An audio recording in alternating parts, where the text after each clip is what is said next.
Hurmatli haydovchilar, avtozapis yoki cruise control qo'ydirganlaringda birinchi qiladigan ishlaring kondisionerni yoqib tekshirib olinglar.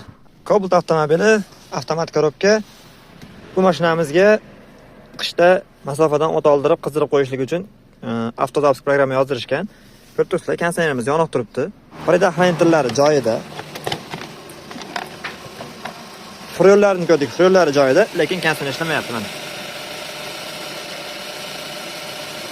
Sabab avtozapis programmamiz birga bir tushmagan.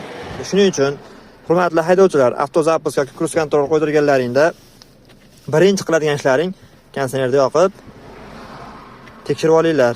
Abagraf bo'lsa, abagrafni ham yoqib tekshirib olinglar. Programma yozib bo'lganimizdan keyin bitta yoqishlarga ko'rsatamiz. Programmamiz yozib oldik. Endi kondisionerni yoqamiz. O'chirib yoqaylik kondisionerni. Ko'rib turibsizlar. Kondisionerimiz ideal holatda ishlayapti.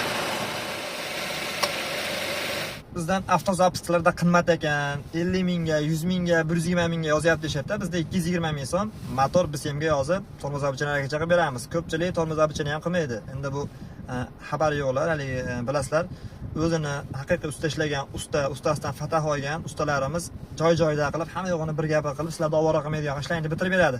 Lekin chala ustalar bor, yarim yil, 6 oy, 1 yil yurib fatah olmaydi-da, shunday o'zini o'zi chiqib ustaxona ochib oladigan bolalar bor.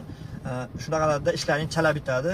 Shuning uchun arzon beillat, qimmat behikmat bo'lmaydi. Programma umuman avtomobil sohasida mutaxassisga uchrashlarini maslahat beramiz. Sog' bo'lasizlar.